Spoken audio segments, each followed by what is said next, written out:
Welcome to Friday, and on today's show, plan smart, travel safe. That is the tagline of Atyzi, a diverse travel agency founded by Aaron Busch. And he returns to the show with some exciting news to share with us. Also today, TV guy Greg David recaps the recent Saturday Night Live 50th anniversary special. This thing was huge. Are we still watching late night sketch comedy? And is Gen Z still keeping up with live TV? Let's chat about it today. After all, we're a bunch of chatties over here. And now, isn't that special?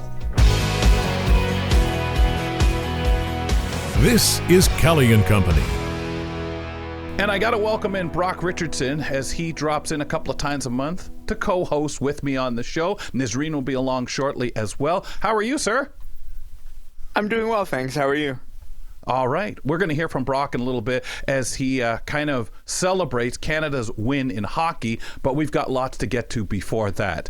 Remember to check out our podcast through your platform of choice. And while you're in there, folks, give us a rating and review, please. So traveling should be about the journey, not the barriers. But for people with disabilities, the real adventure often starts long before the destination.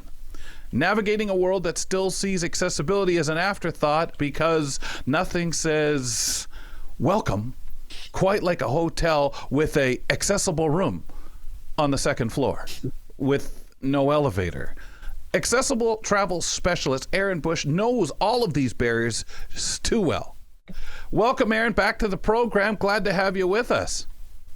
Thank you for having me back. So, avid traveler, that is what you are. I'm curious if you could go back and refresh for those who don't remember your first visit with us last year. What prompted you to open your own travel company, and why did you call it Atyzi? So many are wondering that. So the word A to Z is just a play on words, A-T-Y-Z-I, or if you say it out loud, A to Z. So it's just kind of a ring to it and makes you think. The reason I opened this company is with my colleague, our co-founder, Josh Werner, is because as an avid traveler with a disability, I also have a power wheelchair. And a lot of the challenges that I face, and a lot of the challenges that I know a lot of other people with mobility challenges face, is when we get to the airport. We plan this wonderful trip, like we're going to Disney, we're going to Universal, going on a cruise. You got to get there, and when you a lot of the challenges that I face getting to a destination is right at the airport. You get on the plane, you go to your, you go through security, all that fun stuff. You get to the check-in gate, and all of the ramp agent comes up. He says he takes your wheelchair away. You get to your seat, and the next thing you know, you arrive at your destination, and something's not working, or something's been broken, or you're looking out the window and they've forgotten your wheelchair right on the tarmac. Right.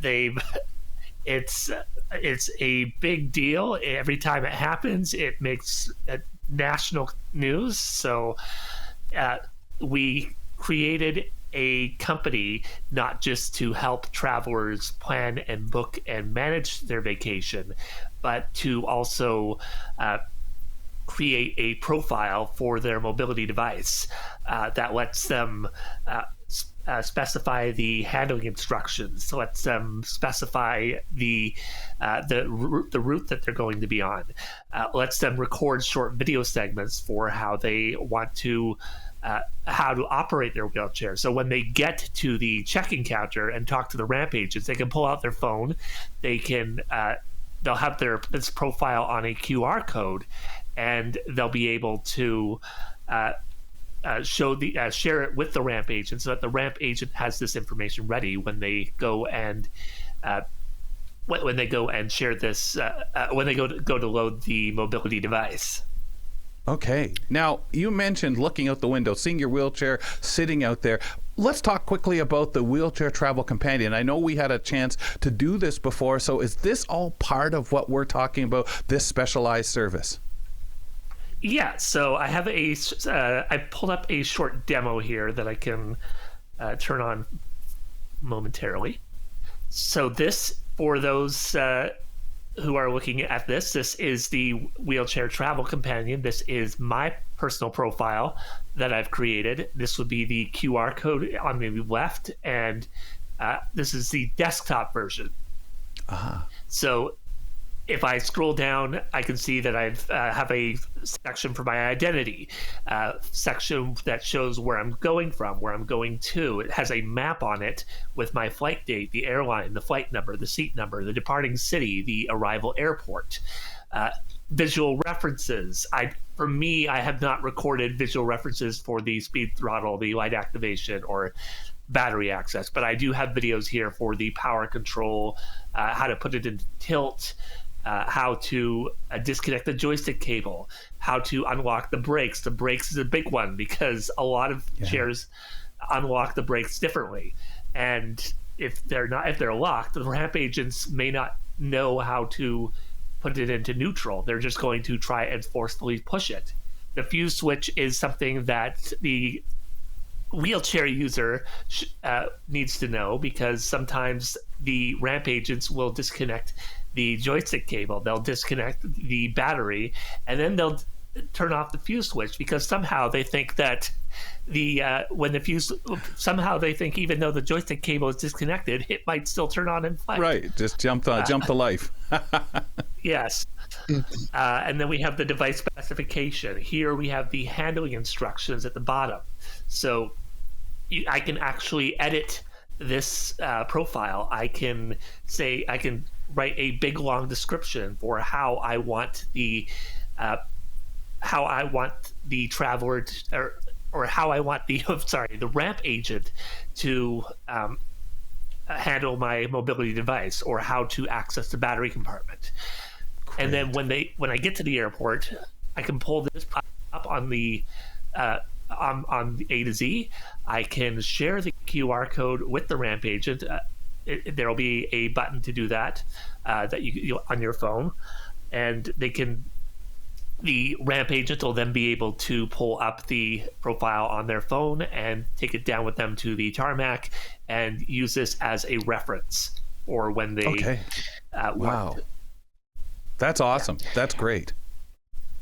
And why is all of this so important? Because we know that the agent sometimes doesn't necessarily have a full understanding of accessibility and disabilities. Sorry, one more time? Like, putting all this together, why is this so important? Because sometimes we know that the agent doesn't necessarily have an understanding of disabilities and accessibility, so we help them before they help us, essentially. Yeah, essentially the idea here is to make sure the ramp agents are well informed, because because when we hand over our mobility devices, we hand over our wheelchair, we're trusting that the airline knows what they're doing. The airline is still going to be responsible, if they're legally responsible, if they if they damage the wheelchair. And there are steps you can take after the fact if that happens at the airport. But for the most part, we want to ensure that the ramp agents are well informed when we're handing off our mobility device. Great. Yeah, makes sense. I'm going to jump down, Aaron. We're running out of time a bit, but I want to recognize that you have entered A to Z in the Entrepreneur of Impact competition. What is this? It's a competition that I've signed up for that if I win this competition, right now I am in second place in our group, and if I win this competition, I'll be able to share this story in a featured article on Forbes magazine. They provide mentorship from Shark Tank's Damon John, and nice. There's a $25,000 cash honorarium for the winner, which will allow us to put that financial investment to good use.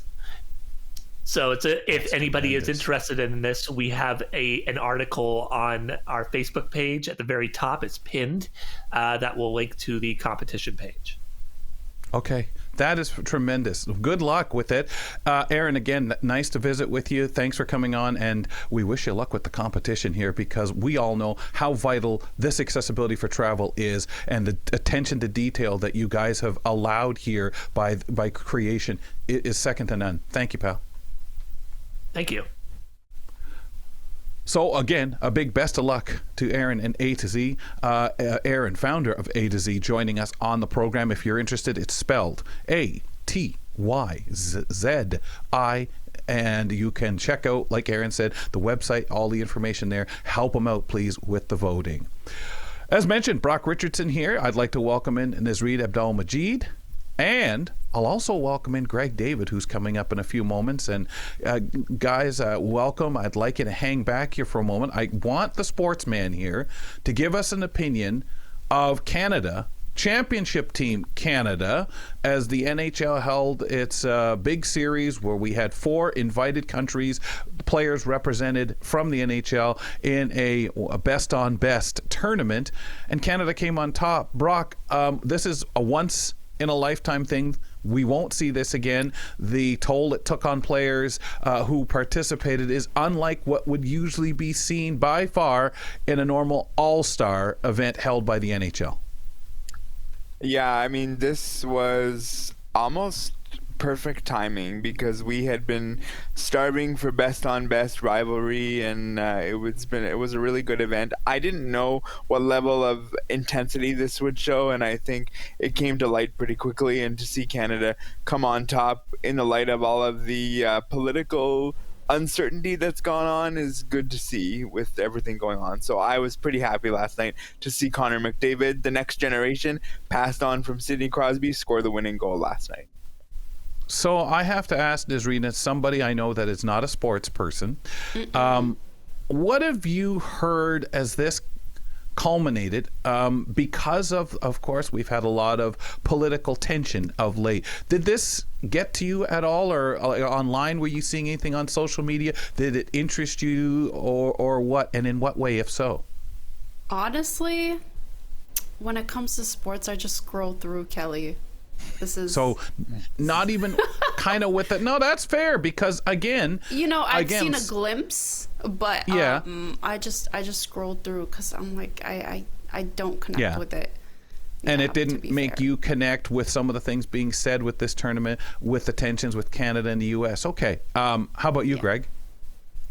Well, I did my part last night by not watching the game at all because I was too nervous, and so I just thought, forget it. I'm gonna go to bed and scroll through social media.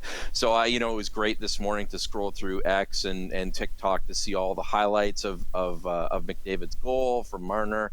But then there was also the politics of it as well, and the fact that the American teams, the Kachuk brothers in particular, were bad mouthing Canada. I mean, that all kind of goes along with the posturing that can happen in sports, and to try to get into the players' heads. But it's been really enjoyable to watch, despite skipping last night's game because it was going to be too stressful. I've loved this. I would love it if they scrap the All-Star game altogether and just do this. I'd love to hear what you and Brock think about that. But overall, I loved it. Well, that was my thing. I had an interest just because I've never seen this kind of one-on-one, best-on-best. So I had far more of an interest, and I'm a fan of basketball and hockey. I have no interest in any all-star anything. I think it's so watered down. No way anyone can compete. I understand the owner's stance that, hey, man, this is my players. Like, I can't have anyone injured, and the injuries occurred will affect the season going forward. But with everything, the rhetoric that's been coming on and all the tension we've had, it almost seemed much more important to me, Brock, than I would have liked it to have been. Yeah, it seemed really front and center from the beginning of this competition when we heard public address announcers in both cities, Montreal and Boston, identify to respect the anthem and the players that play for it and not booing them. We obviously saw booing of both the anthems last night in smattering ways, but it was the forefront of the situation. And I believe that all the stuff that was going on prior to the game was bulletin material for both nations of like, we want to show that we are, the best of the world. So I think this was bulletin material yesterday.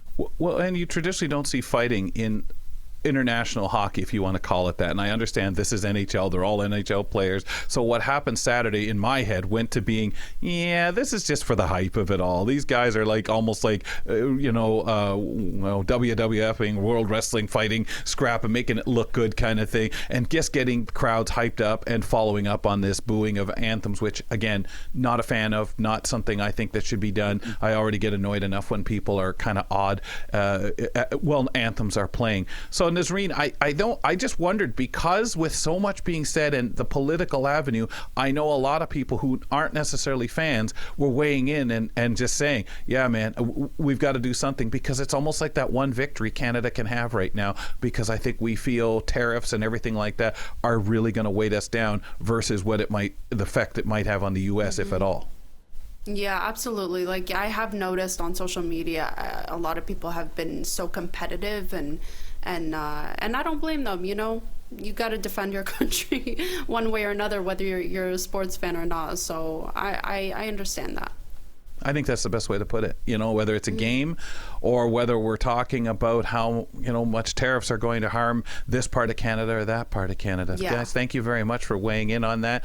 Folks, remember, you can follow us on Instagram and Twitter at Kelly & Co. AMI. That's at Kelly & Co. AMI on Instagram and Twitter.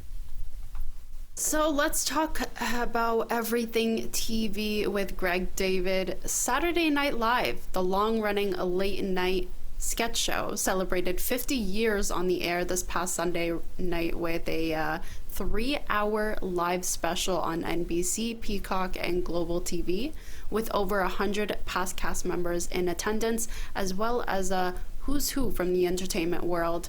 It truly was a celebration. I heard it was big. It was big. So, Greg, you tuned in to watch on Sunday. Did you enjoy it? Yeah, I did. I kind of broke down this discussion into a good, the bad, and the ugly.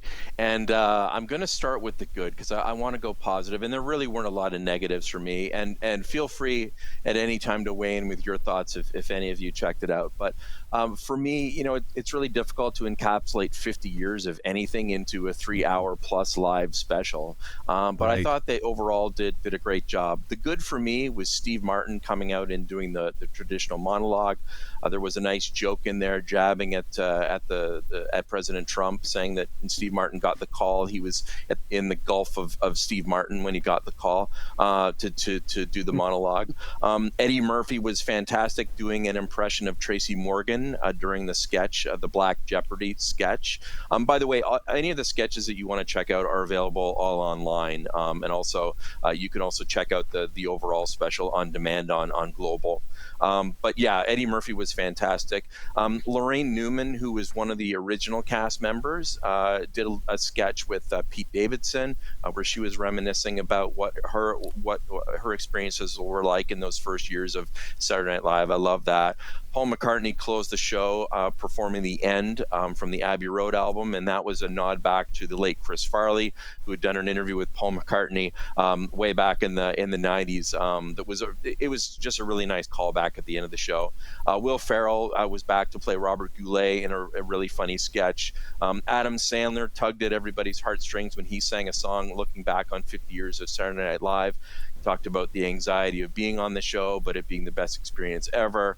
There was a little bit of an in memoriam shout out to some of the late performers and cast members as well.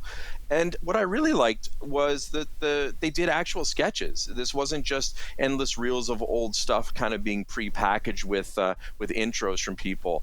They were really going for it and making it more like a traditional Saturday Night Live show with sketches. So that was the all good for me. Any input from you guys? So far, I agree with you. I think that it was very well done. I think overall it was enjoyable. Like I look at 50 years and I think, well, how much can you pack into, a 3-hour show? And I think they encapsulated it well. I'm interested to know your ugly, because you and I share the same thought on the ugly, which I'll weigh in once you say it. But yeah, I think overall they did a good job. I agree. Kelly, did you check it out? No. And why not? Just no interest? Well, I've never been. I mean, you got to remember, I've watched off and on since I was a kid, right? Because, again, the interest in TV and that kind of thing. I'm always interested in the names just because I know a lot of them are going to break out and be people. But to sit back and watch it, I'm not going to say I've never turned to it and said, oh, this sounds funny, and have a concept of the show. But I'm certainly far from oh my gosh, do I think it's wonderful, its creation, as we talked about with you, and 50 years? For sure. Okay, great. Okay, so let's get to the bad, and there aren't a lot of them, but there are a few. There was a little bit of a reliance on too many of the same performers. Eddie Murphy was in a couple. The Scared Straight sketch that was near the end wasn't great. Jimmy Fallon was on a lot. It's funny because with the original cast being there, Chevy Chase, Bill Murray, although Bill Murray did take part in the Weekend Update, I would have liked to have seen some of the original cast there and performing. Heck, even those quote-unquote bad seasons with Julia Louis-Dreyfus and Anthony Hall and Robert Downey Jr., it would have been great to see some of them portrayed, although those weren't the Lorne Michael years, but it would have been great to see them in some sketches, or even Christopher Guest. I mean, where were those guys? It would have been great to have any of those cast in there. So I'm a little bit bummed about that. The Paul Simon and Sabrina Carpenter rendition of Homeward Bound off the top. Listen, Paul Simon is a legend, but for me, it was too slow moving of a song to start off the show, although I understand why they did it. It was a legendary song that Paul Simon performed with the late George Harrison, but that just felt a little bit slow out of the gate for me. I wanted something a little bit faster. And also the Domingo sketch. Listen, I like the Domingo sketch and laugh every time they do it, but man, I didn't think they needed that in the special on Sunday night. Yeah. Absolutely, I agree. I love watching those sketches. I watch those. Honestly, I'm into all of the SNL sketches. I didn't watch the 3-hour one because I have a short attention span, so I ended up watching clips on TikTok. Yeah. But yeah, I agree with you. I love the Domingo sketches, but I didn't think that was necessary to add. Yeah, There and was really a the lot only to unpack. It really was, and there were a lot of commercial clips, and like they would kind of put a whole bunch of things into highlight reels, so there were those as well. And that's when I get to the ugly. The clips from the archives that contained content that isn't in step with society today, especially jokes at the expense of the LGBTQ plus community. I was kind of shocked to realize and remember that was pretty common in the sketches back in the 80s. And I remember laughing at them at the time, which is, society obviously has changed. We've all matured. But, that was the ugly for me, was some of the stuff that has not aged well. So, Brock, I'm going to turn it over to you. And Greg, that was the part where I turned it off, to be honest with you. Like, that was the moment where I was like, okay, I'm done.